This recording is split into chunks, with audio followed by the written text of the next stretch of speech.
getting a set point basically from the flow transmitter. The controller's getting a set point from the flow transmitter, and it's making whatever changes based on the PID in there to make that valve maintain that 158 gallons.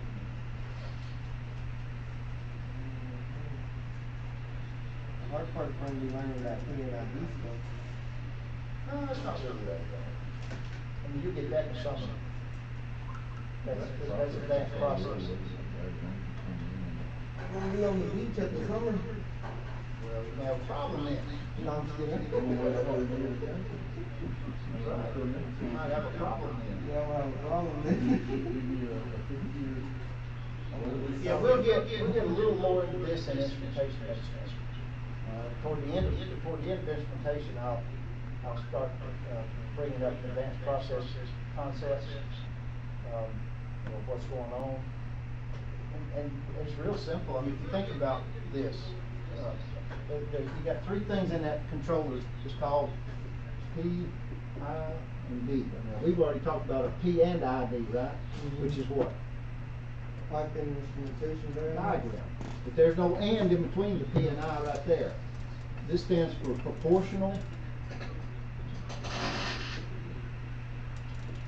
This stands for integral.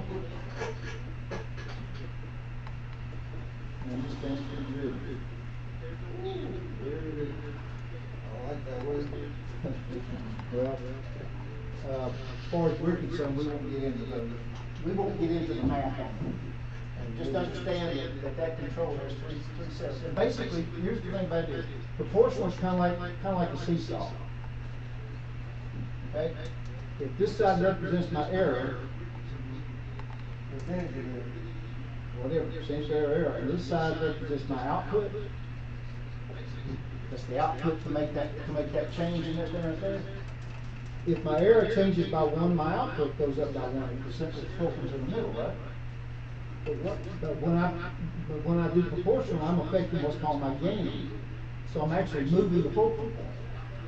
So if I move it halfway over, there, the error goes up by 1. What happens to the output? It goes up by 2, right? Yeah.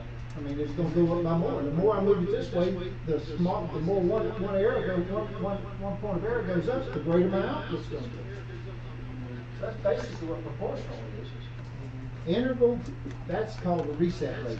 What that means is, how often do I check the error? How often do I check to see what the error is?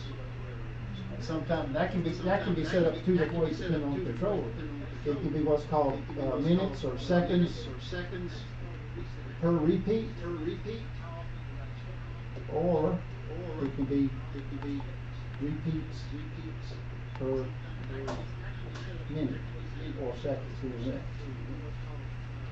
Don't worry about this. Don't worry about this right now. Wait till next semester.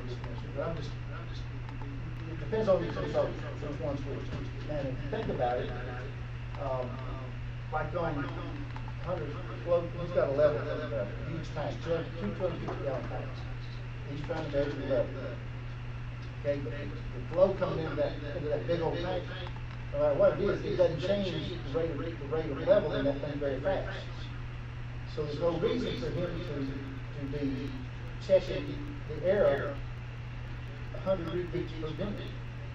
He only really needs to check it at maybe 1 repeat per minute or 1 repeat every 25 minutes. But it's not changing that fast, so there's no reason to check the error that fast. So he's going to set his up at minutes per repeat. So let's say 10 minutes before he repeats the error check. That's all that error is doing. It's just saying, how long do you want me to wait before I start checking what the error is? Okay? And then derivative is what's called rate of change. How fast is that error changing? How fast is that error changing? Derivative is really not used very much in any of the processes like pressure, level, flow. It's mostly used, well, it could be used in level. Most of it is temperature. It's a slow changing process. So you probably shouldn't see any derivative in anything except the temperature process, where we're trying to control temperature.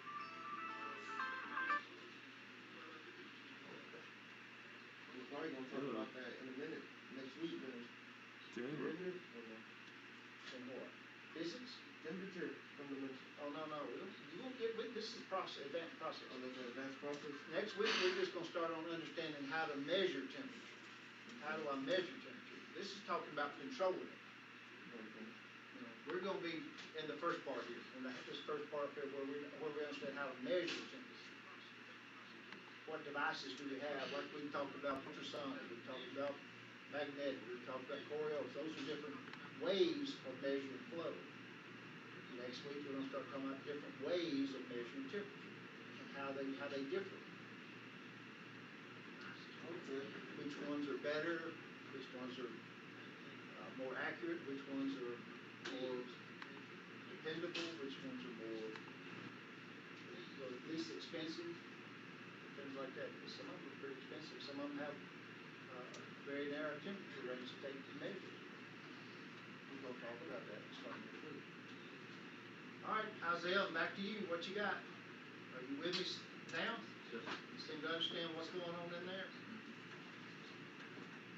Okay, we need to, I told y'all before, I don't mind you adding notes on your formula sheets, just don't add more sheets. I don't want to see pages and pages of stuff that's copied out of the internet, added staple to that. But you need to make some notes on there that'll help you, put your notes, mind you add notes on your formula sheets, just don't add more sheets. I don't want to see pages and pages of stuff that's copied out of the internet, added staple to how to do this.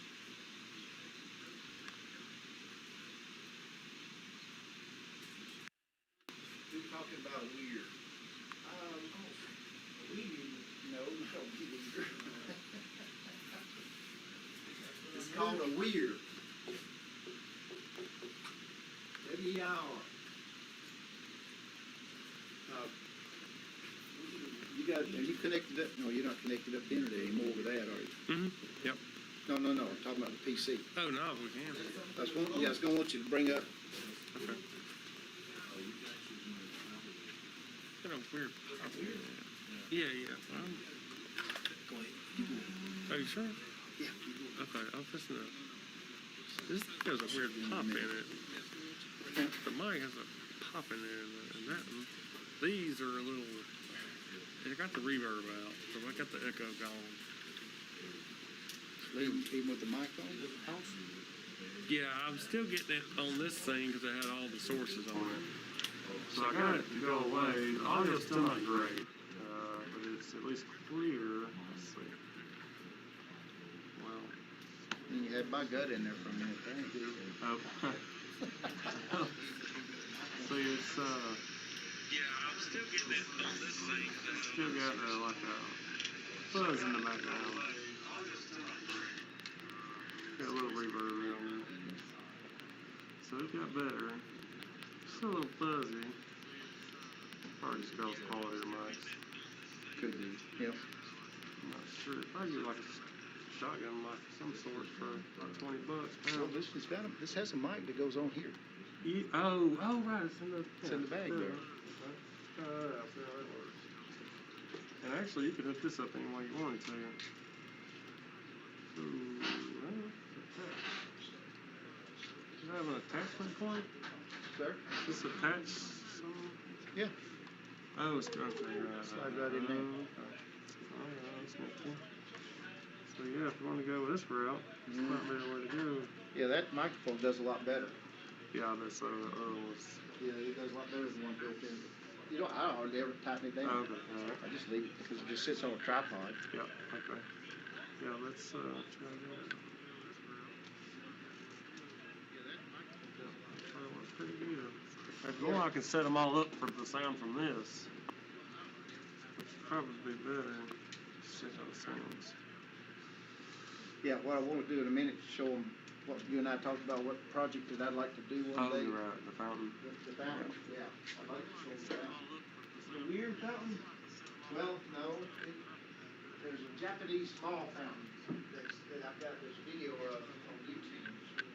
And I've always wanted to build one, something similar to that here. And the only way to, here, think about this, think about this. If I were going to, all right, if I were going to,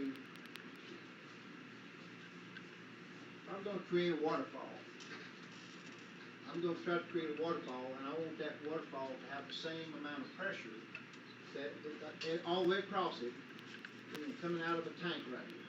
I got a tank up there, and I just want to create that thing where it's got the same amount of pressure all the time coming out of the bottom. I'm gonna drill a bunch of holes in here. And I want the same amount of pressure to make me maintain constant out of it. How would you do it? What now? Damn. Huh? Damn. Damn. Yeah, it's like, isn't that how weird work? It is like a weir, but that's not We're my not point. talking That's not about my, weir. back to my question. We talking? I've got a tank full of water right here, it's got holes in it. Oh, How can I be sure that I'm always maintaining the same amount of head pressure? Well, think. got holes in it. Well, it's got holes in it, let's say, but when I punch it, when I open it, like, I got valves on there, let's do it that way. I got little individual valves on here, and I open up those valves, what's gonna happen to the, and when I first start, I got this much head pressure, don't I? But as that starts flowing down, what happens to my head pressure? It decreases, right? Well, I can't have it decreasing, I gotta have it stay the same all the time. You gotta maintain that level. I gotta maintain that level, right? How can I do that? Pump water into it. Well, what if I go above that level? No, the valves, here's the thing, here's the thing, these valves are not gonna be all. They're gonna be modulating open. Electrically. Yeah. So what's gonna happen to my level based on that then? Even if let's say I got another tank down here, and I'm picking it up, and I got a pump here, and I'm pumping it back up into that tank up there. If these things are all modulating at different rates, and this pump's gonna be, one or two things, I either got to control the speed, they got to control the speed of this pump, which is gonna be hard to do, because this value is gonna be changing so fast. Here's where the weir comes in. The weir What is the weird person? like he said, it's like a dam. It's just a wall right here on the side of this, on the side of that thing. It's built into the side of that tank. It's just a wall right there. It's so high. And this pump can pump two times more. This pump can pump 2 times more flow into it than I actually need, because what's going to happen if I pump more in there? It's going to flow weird. So that's, what, you put a wall in the tank? Yeah. In the tank, you put that wall? You put a wall right there so high, whatever the height you want your head to be, you put it right there. And this thing this thing would have to keep overflowing to be able to maintain the same head pressure right here. This thing would have to be pumping more in More in than what's going out. So it's always continually overflowing. But what about my head pressure right now? Maintaining whatever wall, Whatever wall head is, just maintain. So this ties into that idea that you showed us on those rockets. That's what I was gonna show, that's gonna show them. That's the Japanese ball fountain, or Gatorade did a commercial. They did a commercial using the same concept. And they made it look, they're using water, droplets of water to make it look like a person was running. That's all. I'll show it to you. I knew that's what it's going. Well, this has been a dream, this has been a dream of mine for the last 6-8 years, building something like this. And have it, have it print, welcome to GNGC. And put it up the front door, come in.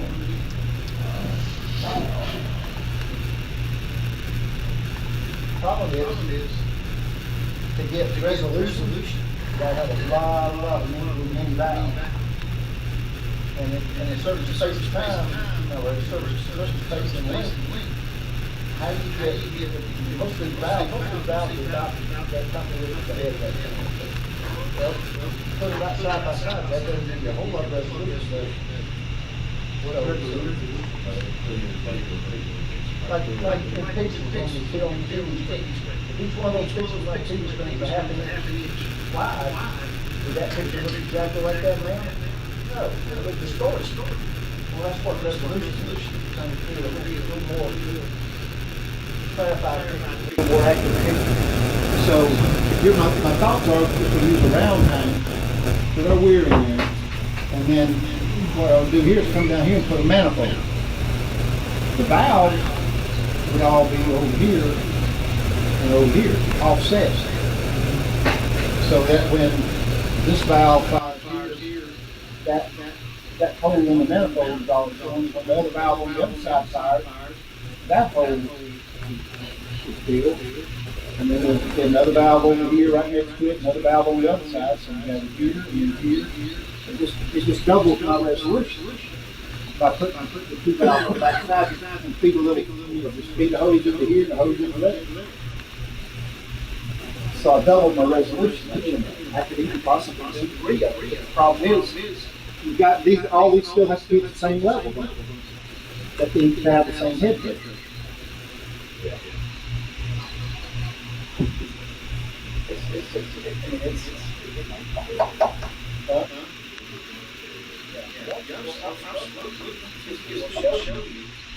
I'll show you what Gatorade did and what Captain Ballpark does. That pump's always got water in it. The pump's always overfilling that tank up there. But what excess that's going in there is going over